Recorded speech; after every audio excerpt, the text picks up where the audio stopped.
My role was the mother, the caregiver, the dresser, the lunch. Wherever they go, I go. The Buddha religion is help us to love, care, compassion, and give, not look down on people. We have to treat them all the same. And then if you see people in need and help, don't be hesitate to help.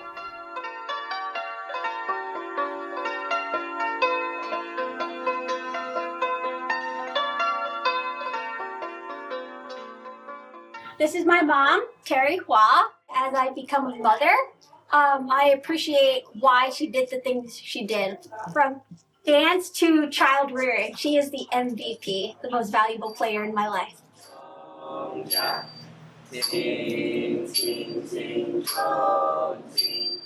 Hello, my name is Thary.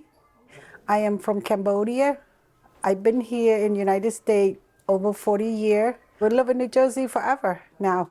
Way back when I was young, it was fun. We raised a pig, a buffalo, and a cow. And a chicken, a duck. My job is in the morning is to get up, make sure I feed the pig, and then I'm off to take the buffalo and the cow to the rice field. While I was watching the cow and the buffalo, I could dig in some snails, find fish. During rice season, we go out, we plow the ground. The rain seasons come, we flip the ground, we planting rice. After the rice paddy season's done, we cut the rice. It's a Cambodian traditional when you live in the village. Everybody in the village all helping hand. The next thing I know, the Khmer Rouge came in. They all line us up, and with the long gun that you have to leave. You don't, we shoot you. We just left, and we didn't have no backpack or anything. We have Khmer, you know, the Cambodia Khmer, Cambodia scarf, like you always see. We put our clothes in there. When you're a teenager, they put you in a teenager's place to work. Growing up, 12, 13 years old, 15 years old, it's hard. You know, all your life you don't get to live with your parents, and if you don't do the work, they punish you. Sometimes they don't give you food to eat. I hear the gun, boom, boom, boom, boom, boom, boom, boom, coming this way. And everybody's all running, a lot of people running to Thailand board. We heard that Vietnamese come over, and I didn't know that they was rescue us and all things like that. Red Cross take us across the Thailand board to go to Camden, the refugee camp, through the United Nations. They take a picture of us, my mom and my sister, and we carry those. That to show that we are the refugee. They bring us to Philippines. They teach us about the toilet, using the stove. They show us how to take a bus. Our job was to go to school, learn English, not just English, learn how to live daily life.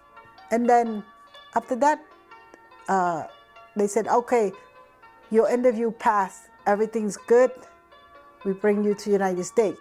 After that, I just go to school and I graduate and I went to Camden County College. I said to my mom, I want to study, I want to become a nurse. And my mom was like, no, you're getting older. At that time, I was 23. Cambodian traditionals that we don't pick our husband like now. If the boy like us, they gather the parent or the old people, they going to ask permission of marriage. And then the mom will ask you, I want you to get married with this person. And we got married in Choi Ching Lo in Philadelphia. I think it was only 15 tables at that time. And that time, it was a food stamp paper. How did you pay for the wedding? Food stamp. The restaurant, they have food stamp, not card like now. And I come to United States in 1980-81. I arrived in San Francisco, get out from airport with my barefoot. In that time, it's January. It's very cold. I continued to go to school until I was pregnant with my daughter, Jenny. During that time,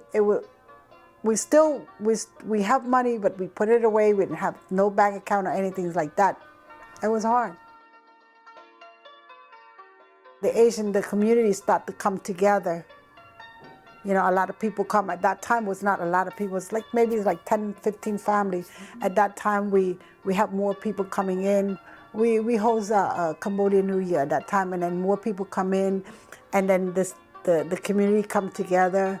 Our community is getting big, and that's how they come together and buy this temple. And then as the years go by, we expand that. When you sat, you pray, you light up the incense, you ask Heavenly Buddha, help me, guide me, not just for me, for my family, for my friend, my community, and the world. Cambodia people, we live through the community. I started the dance group when I was 17 in 2003. I think I understand the meaning of my identity when I was starting dance and going off to college to form a new identity. You know, being away from my parents, being away from my community. I didn't understand it as much when I was 9. It was just like, I felt like my parents were just forcing it. And then I came to appreciate it over time. My true journey of learning my identity was after college. I was actually heading off to Cambodia to work on a health program, but also kind of learn where my mom came from, where my Khmer heritage came from. You watch how American people live, how other people live, how other people talk, how other people educate. You learn from that. That's how you live. Yes, I was born in Cambodia, but I don't live there. I go visit. That's my homeland. I will never forget that. But this is also my homeland. This is heaven. Heaven.